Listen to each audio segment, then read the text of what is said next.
السلام عليكم ورحمة الله وبركاته. بسم الله العظيم القدرة والشان، شديد البطش والبرهان، حافظ الدين والقرآن. بسم الله ما شاء الله كان وما لم يشأ لم يكن، ولا حول ولا قوة إلا بالله العلي العظيم.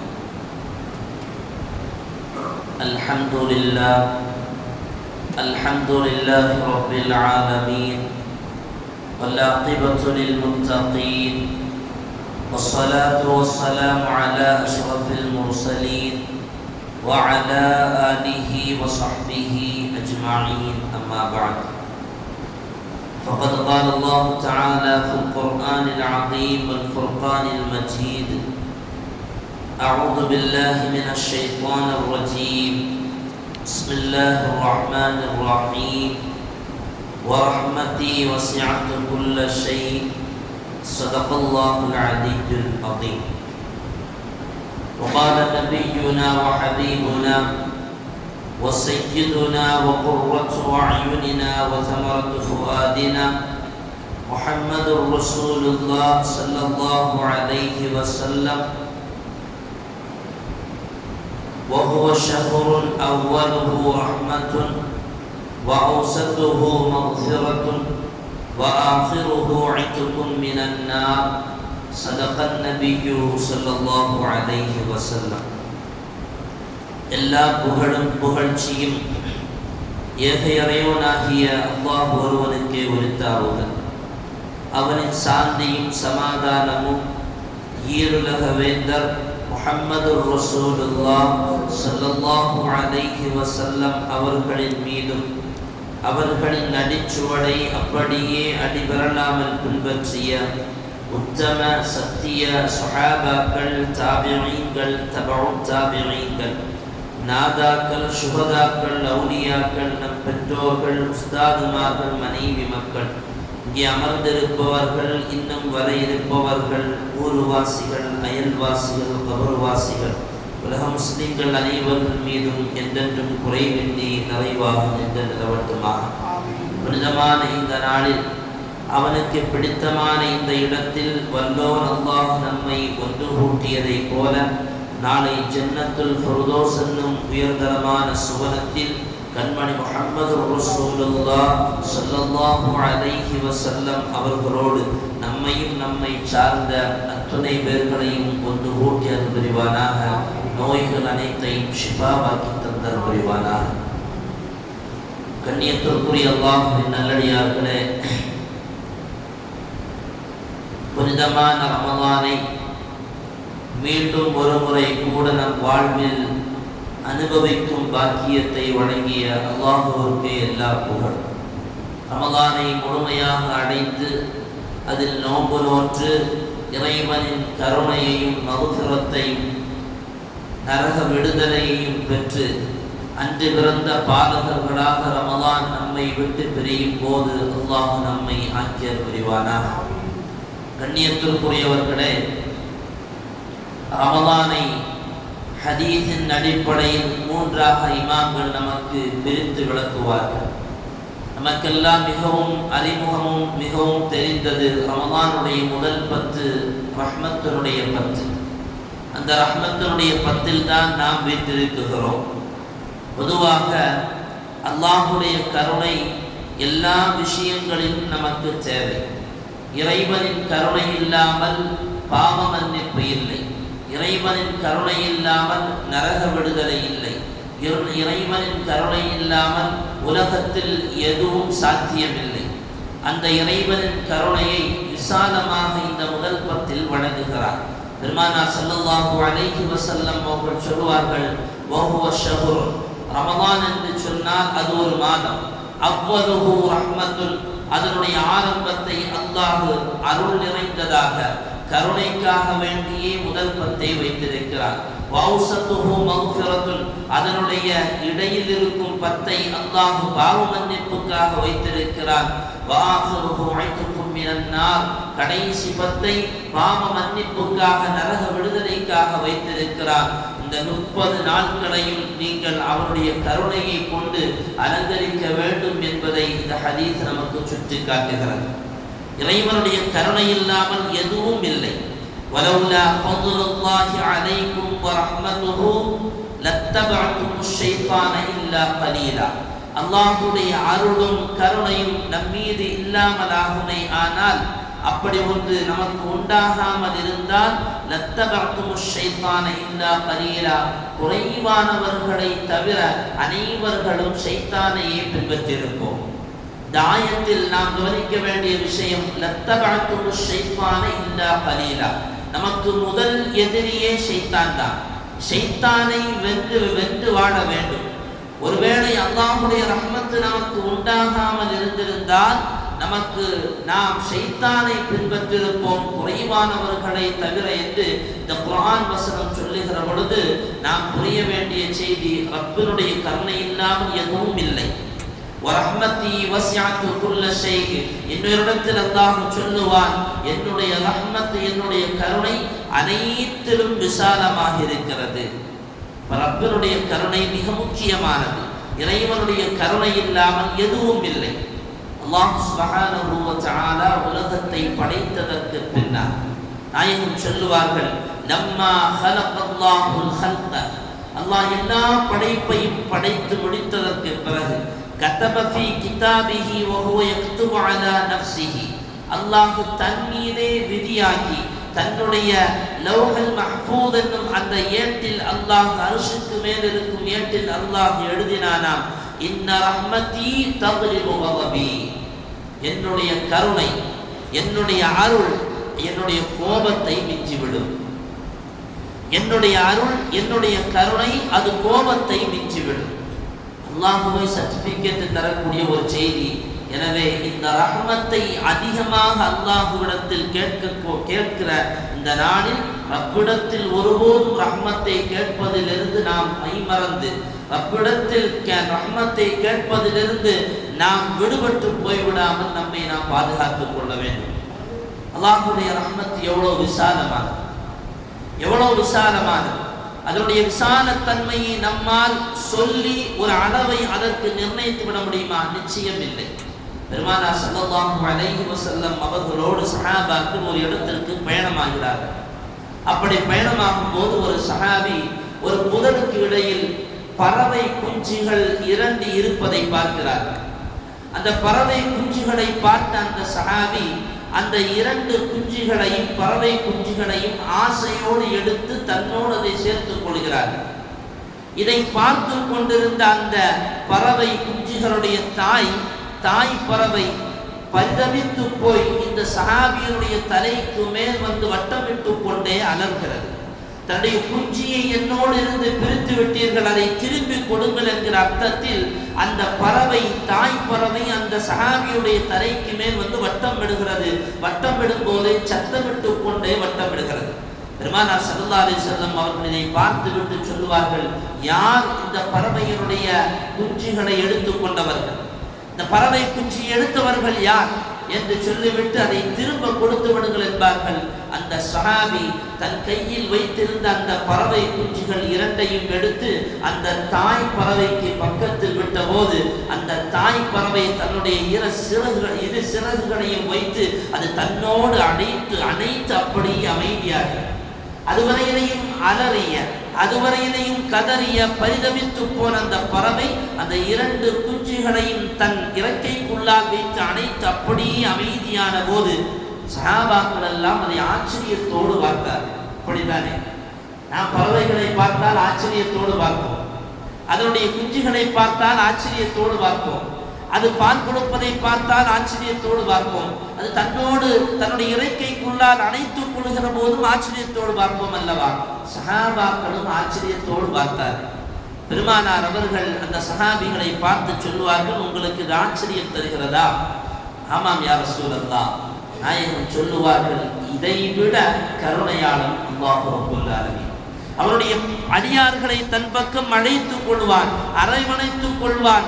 அவன் மிக கிருபையாளன் என்று எம்பெருமான் ஸல்லல்லாஹு அலைஹி வஸல்லம் அவர்கள் அந்த நேரத்திலும் அல்லாஹ்வுடைய கருணையை பற்றி தன்னுடைய சஹாபாக்கள் வழியாக இந்த சமுதாயத்திற்கு போதித் தருவார்கள்.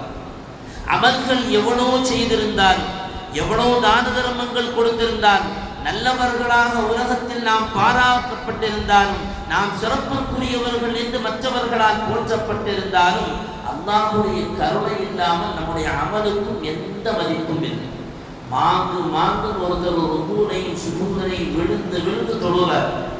அவரை மாதிரி தொழுறதுக்கு உலகத்துல யாருமே இல்லடா. 24 மணி நேரமும் தஸ்பீஹும் கையும் பள்ளிவாசலும் முசல்லாவும் தொப்பியும் ஜுப்பாவும் என்று அவரை பற்றி பேசப்படுகிறது. ஆனால் ரப்புடைய கருணை இருந்தால் மட்டும்தான் அந்த தொழுகைக்கான மதிப்பு. ரப்பருடைய கருணை இருந்தால் மட்டும்தான் அல்லாஹ்விடத்தில் அந்த தொழுகைக்கும் இபாதத்துக்கும் சதக்காவிற்கும் ஹஜ்ஜிக்கும் நோம்புக்குமான அத்துணைக்குமான வேல்யூ அல்லாஹ்விடத்தில் ரஹ்மத்தை அவன் பெற்றுக்கொள்ள வேண்டும். அல்லாஹ்வுடைய ரஹ்மத்தை அவர் பெற்றுக்கொள்ள வேண்டும். வரலாற்றில் நமக்கு மிகவும் பரிச்சயமான ஒரு தகவல், முஹம்மது ரசூலுல்லாஹ் ஸல்லல்லாஹு அலைஹி வஸல்லம் அவர்கள் சஹாபாக்களை பார்த்து பாடமாக ஒரு தகவலை சொல்லுவார்கள். பனூ இஸ்ரவேலர்கள் காலத்தில் வாழ்ந்த ஒரு மனிதர் 500 ஆண்டு காலம் மலைக்கு மேலால் அமர்ந்து அமல்கள் செய்கிறார். அல்லாஹு அல்லாஹு என்றே தன்னுடைய வாழ்க்கையை அர்ப்பணிக்கிறார். அர்ப்பணித்த அந்த மனிதன் அல்லாஹ்விடத்தில் கேட்ட துஆ, யா அல்லாஹ், நான் சுஜூதில் இருக்கும்போது என்னுடைய ரூஹை நீ கைப்பற்ற வேண்டும். அல்லாஹ் அவருடைய துஆவை கபூல் செய்கிறான். கபூல் செய்யப்பட்ட அந்த மனிதன் நாளை மறுமையில் அல்லாஹ்வுக்கு முன்னால் நிறுத்தப்படும் போது அல்லாஹ் சொல்லுவான், என்னுடைய கருணையால் நீ சுவனத்திற்கு நுழை என்பதா. அவன் சொல்லுவான், ரப்பே, 500 ஆண்டு காலம் நான் அமல்கள் செய்திருக்கிறேன். எத்தனை ஆண்டு காலம்? 500 வருஷம். 60க்கும் 70க்கும் இடையில் வாழ்கிற நாம் அதை நினைத்து கூட பார்க்க முடியாது. 500 ஆண்டு காலம் அமல் செய்கிற அந்த மனிதன் 100 வருஷம் நான் அமல் செய்திருக்கிறேன் ரப்பே, என்னுடைய அமலால் நீ என்னை சுவனத்திற்கு நுழையவை. அல்லாஹ் சொல்லுவான், இல்லை, என்னுடைய ரஹ்மத்தால் நீ சுவனத்திற்கு போ. திரும்பவும் சொல்லுவான், இல்லை, என் அமலால் என்னை நீ சுவனத்திற்கு அனுப்பு. இல்லை, என் ரஹ்மத்தால் நீ சுவனத்திற்கு செல்லு என்பார். இல்லை, என் அமலால் என்னை நீ சுவனத்திற்கு அனுப்பு என்பார். திரும்பவும் ரப்பு சொல்லுவான், என் ரஹ்மத்தால் நீ சுவனத்திற்கு செல்லு என்பதாக. இங்க வீட்டில் அடம் பிடிக்கிறத பார்த்தா அங்க அல்லாஹ்விடத்தையும் போய் அடம் பிடிப்பது. அல்லாஹ் சொல்லுவான், அப்படியா, நீ நரகத்துக்கே போவோம். அல்லாஹ்ட்ட கேட்பான், என்ன காரணம்? உனக்கு வழங்கப்பட்ட அருளில் இருந்து கண் பார்வையை இதோ வர செய்கிறேன் பார் என்பான். கண் பார்வை வரும். அந்த கண் பார்வை என்கிற அந்த நிஅமத்து, அந்த நிஅமத்து வந்து முன்னால் இருக்கிற போது அவனுடைய அமல் அந்த கண் பார்வை என்கிற ரப்பு வழங்கிய நிஅமத்திற்கு முன்னால் தூசியை போலாகிறது. அல்லாஹ் சொல்லுவான், நான் தந்த இந்த கண் பார்வை என்கிற இந்த நிஅமத்திற்கு உன்னுடைய 500 ஆண்டு காலம் அமல்கள் ஈடாகவில்லை, நீ நரகத்திற்கு செல் என்கிற போது உணர்ந்து கொண்டு அந்த மனிதன் சொல்லுவானாம், யா அல்லாஹ், உன்னுடைய ரஹ்மத்தை கொண்டே என்னை நீ சுவனத்திற்கு அனுப்பு. அல்லாஹ் அனுப்ப மாட்டான். அவனை புரிய வைக்க வேண்டும் அல்லவா? ரப் அவனிடத்தில் கேட்பானாம், யா அப்தி மன் ஹலகக வலம் தகுன் ஷைஆ, நீ ஒன்றுமே இல்லாதவனாக இருக்கும் போது, நீ ஒரு பொருளாகவே இல்லாமல் இருக்கும் போது உன்னை படைத்தது யார்? அவன் சொல்லுவான், யா ரப்பி அன்த யா ரப்பி, நீதான் என்னை படைத்தாய். அகான ذلك بعملك او برحمتي فيقول برحمتك. அல்லாஹ் கேட்பான், உன்னை ஒன்றுமில்லாமல் படைத்தேனே, உன்னை இப்படி ஆளாக்கினேனே, இது என்னுடைய ரஹ்மத்தை கொண்டா, உன்னுடைய அமலை கொண்டா என்று கேட்கும் போது அவன் சொல்லுவான், ரஹ்மத்திக்க, உன்னுடைய அருளை கொண்டுதான் யா அல்லாஹ்.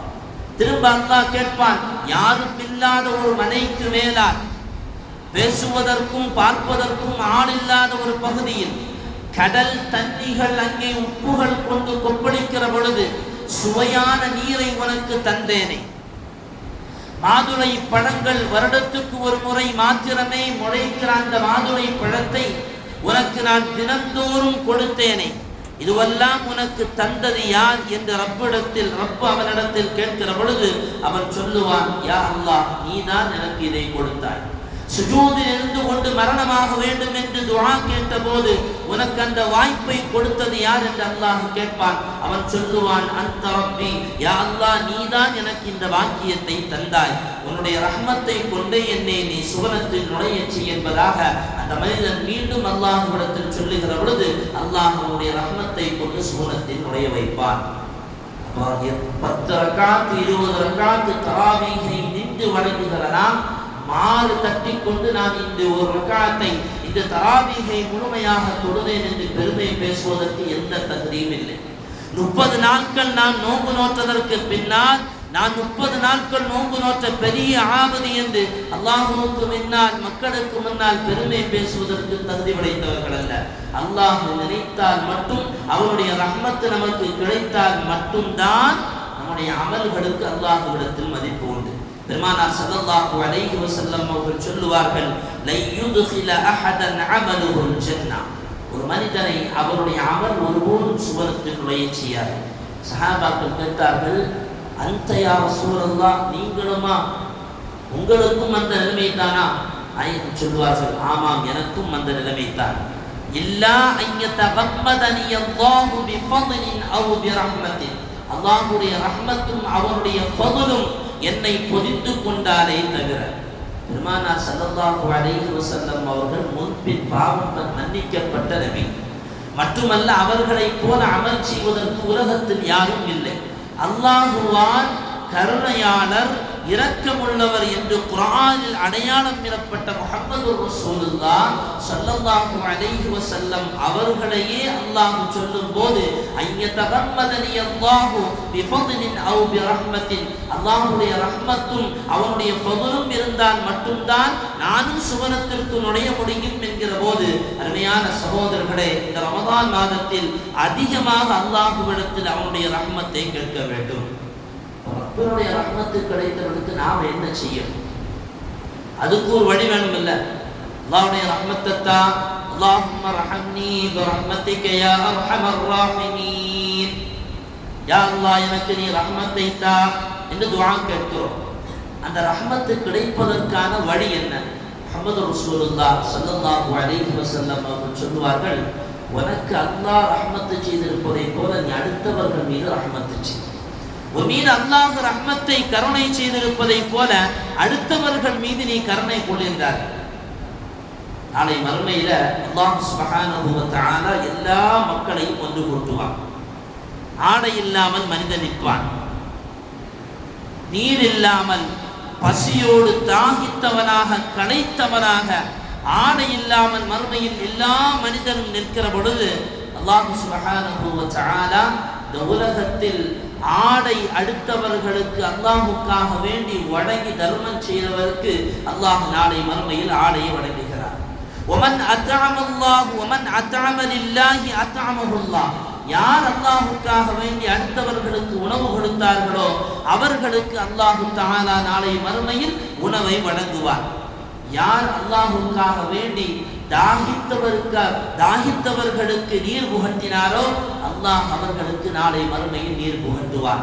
வமன் அமில அக்னாஹுல்லாஹ், யார் அல்லாஹுக்காக வேண்டி உழைக்கிறாரோ தன் குடும்பத்திற்கும் சமுதாயத்திற்குமாக வேண்டி நாளை மறுமையில் அல்லாஹ் அவரை பணக்காரனாக்குவார். வமன் அஃபா லில்லாஹி அஃபாஹுல்லாஹ், யார் அல்லாஹுக்காக வேண்டி அடுத்தவரை மன்னிக்குகிறாரோ நாளை மறுமையில் அல்லாஹ் அவரை மன்னிப்பார்.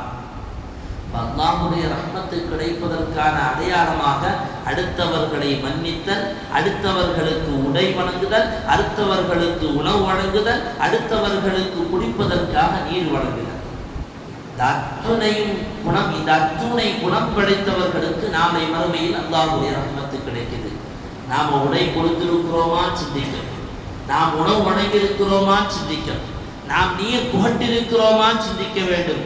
இது மூணும் செய்திருக்கலாம், ஆனால் அடுத்தவர்களை அல்லாஹுக்காக வேண்டி மன்னித்திருக்கிறோமா என்பதையும் சிந்திக்க வேண்டும். இது ஒன்று நம்மள்கிட்ட கேள்விக்குறியான விஷயம்.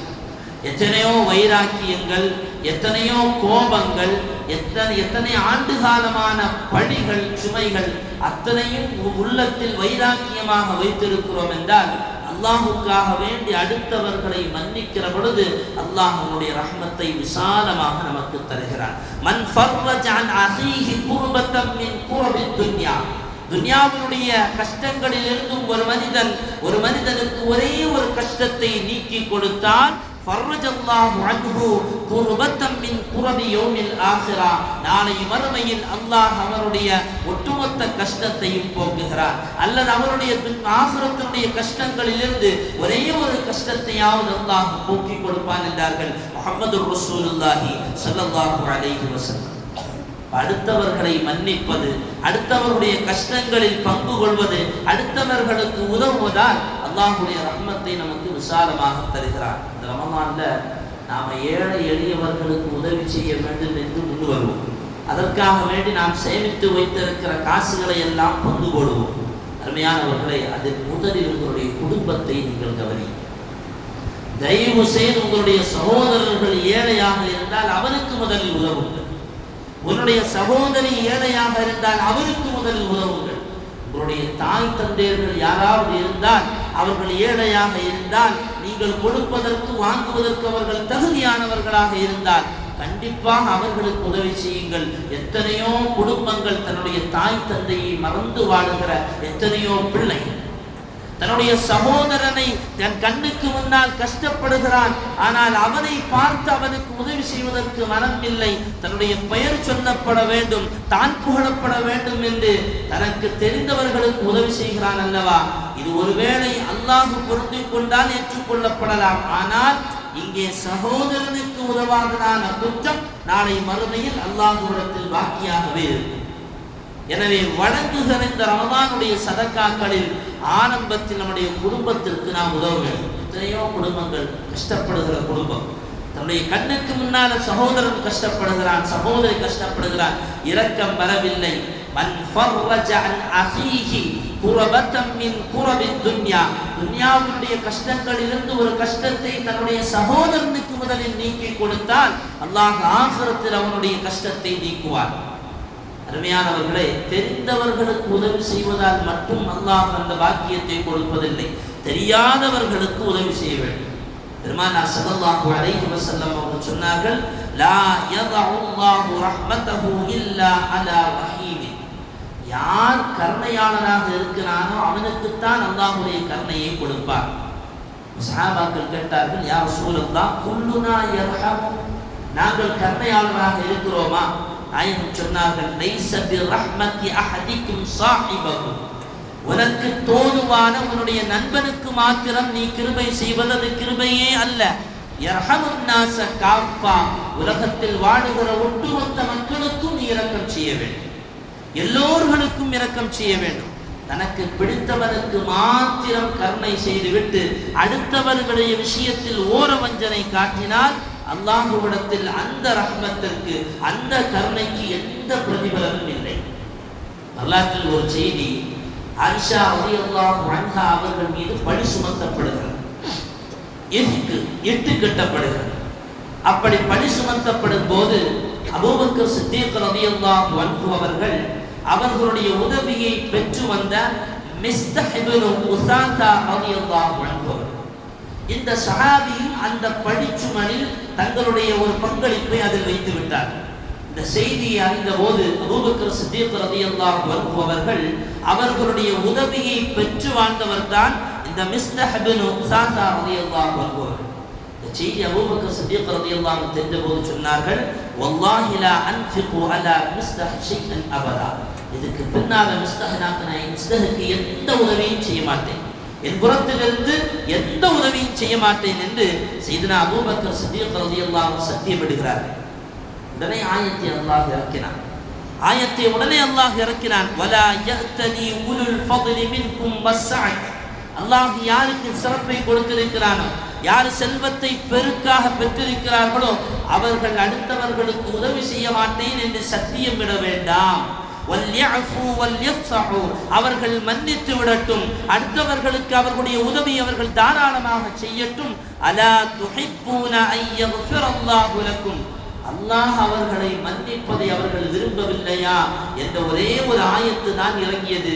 சையதுனா அபூபக்கர் சித்தீக் ரலியல்லாஹு அன்ஹு அவர்கள் சொன்னார்கள், வலா வல்லாஹி இன்னீ லஉஹிப்பு அன் யக்ஃபிரல்லாஹு லீ, அல்லாஹ் என்னை மன்னிப்பதை நான் விரும்புகிறேன், இதோ மிஸ்தஹி மன்னித்து விட்டேன் என்று சொன்னது மட்டுமல்லாமல் அபூபக்கர் சித்தீக் ரலியல்லாஹு அன்ஹு அவர்கள் அதற்கு பின்னால் அதுவரையிலையும் எவ்வளவு உதவிகள் அவர்களுக்கு செய்தார்களோ அதைவிட அதிகமான உதவியை அபூபக்கர் சித்தீக் ரலியல்லாஹு அன்ஹு அவர்கள் மிஸ்தஹ் ரலியல்லாஹு அன்ஹு அவர்களுக்கு செய்தார்கள் என்பதாக வரலாற்றில் பார்க்க முடியும். அப்ப அடுத்தவர்களை மன்னிப்பது ஒரே நிலையாக இருக்க வேண்டும். அடுத்தவர்களுக்கு உதவி செய்வது என்பதும் அது ஒரே பார்வையில் ஒரே கண்ணோட்டத்தில் இருக்க வேண்டும்.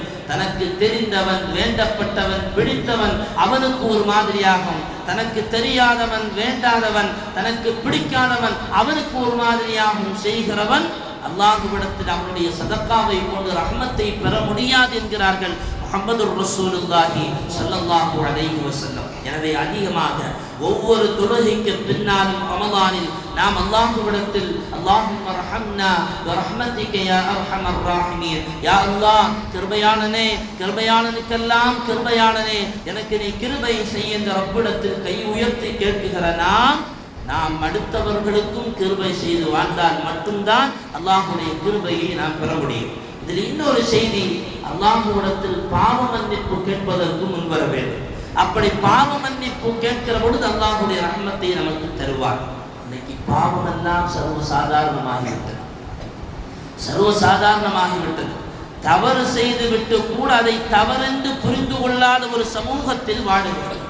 அந்த தவறை நியாயப்படுத்தி பேசுகிற சமூகத்தில் வாழுகிறோம். அது தவறென்று சொல்லித்தரப்பட்டதற்கு பின்னாலும் அதை மாறுதட்டி நான் என்ன தவறு செய்தேன் என்ற திமிரு வார்த்தைகளை பேசுகிறோம் என்றால் அல்லாஹ்வுடைய ரஹ்மத் ஒருபோதும் கிடைக்காது. சமீபத்தில் இதே திருவிதாங்கோட்டில் இதே பகுதியில் நடந்த ஒரு பாவமான செயல். பிள்ளைகள் எல்லாம் ஒன்று கூடி ஆணும் பெண்ணும் கலந்து கொண்டு ஒரே வீட்டிற்குள்ளால் தனிமையில் இருந்து கொண்டு ஒரு தவறை, அருமையானவர்களை, ஒன்று கூடியதே ஒரு பெரிய தவறு. பாவம் செய்ய வேண்டும் என்பது அல்ல, ஒரு ஆணும் பெண்ணும் அந்நியவனாக ஒரு இடத்தில் ஒன்று கூடுவது என்பது மார்க்கத்தில் எந்த விதமான அனுமதியும் அதற்கு மார்க்கம் வழங்கவில்லை. கடுமையாக அதை மார்க்கம் விமர்சிக்கிறது, கடுமையாக அதை மார்க்கம் தடை செய்கிறது. பெருமானார் ஸல்லல்லாஹு அலைஹி வஸல்லம் அவர்கள் ஹஜ்ஜத்துல் விதாவில் அமர்ந்திருக்கிற பொழுது ஒரு வாலிப பெண் வருகிறார். வந்து நாயகத்திடத்தில் வந்து ஒரு சட்டத்தை கேட்பதற்காக வருகிற பொழுது எம்பெருமானுக்கு பின்னால் வாகனத்தில் வெறும் 17 வயது நிறைந்த இப்னு அப்பாஸ் ரலியல்லாஹு அன்ஹு அவர்கள் அமர்ந்திருக்கிறார்கள்.